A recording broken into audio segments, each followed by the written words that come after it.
আগামী বছর থেকে প্রতি উপজেলার 1000 তরুণ তরুণীকে চাকরি দেবে সরকার। পরিকল্পনা আছে 2041 সাল পর্যন্ত এই কার্যক্রম চালানোর। সরকারের প্রেক্ষিত পরিকল্পনা 2021-2041-এ এই লক্ষ্যমাত্রা তুলে ধরা হয়েছে। সকালে শেরেবাংলা নগরের এনইসি সম্মেলন কেন্দ্রে এ নিয়ে মতবিনিময় পরিকল্পনামন্ত্রী এম এ মান্নান বলেন, এসব পরিকল্পনা বাস্তবায়নযোগ্য। দেশ এগুচ্ছে সঠিক পথেই।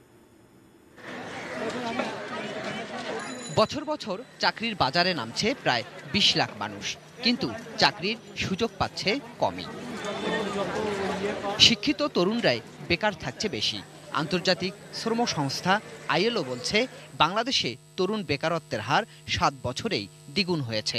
দক্ষ জনশক্তির বিপরীতে কাজের সুযোগ কমেছে 25%।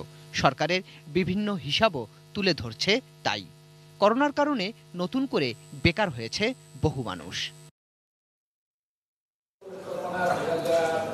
এমন অবস্থায় আশার বাণী শোনাচ্ছে সরকারের প্রেক্ষিত পরিকল্পনা 2021 থেকে 2041-এর লক্ষ্যমাত্রা, যেখানে থাকছে এক এক উপজেলা থেকে 1000 করে সারা দেশে বছরে প্রায় 5 লাখ চাকরির নিশ্চয়তা।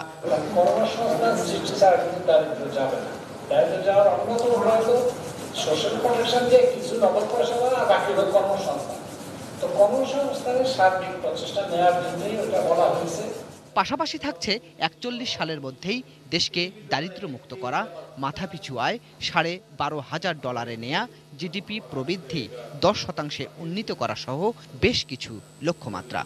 মোট কথা যেটা আমরা সঠিক পথে আছি আমি মনে করি, এবং যদি আমরা স্থিতিশীল পরিবেশ গত কয়েক বছর বিশেষ করে রাজনৈতিকভাবে যে স্থিতিশীল পরিবেশ দেশে বিরাজমান আছে, এই পরিবেশটা যদি সুরক্ষিত থাকে আমাদের উত্তরণ ঘটবে। পরিকল্পনায় জোর দেয়া হয়েছে খাদ্য উৎপাদন, শিক্ষা ও স্বাস্থ্য ব্যবস্থার উন্নয়নেও। শহর আর গ্রামের মধ্যে কোনো পার্থক্য থাকবে না বলেও জানান মন্ত্রী। গোলাম কাদের, এটিএন নিউজ, ঢাকা।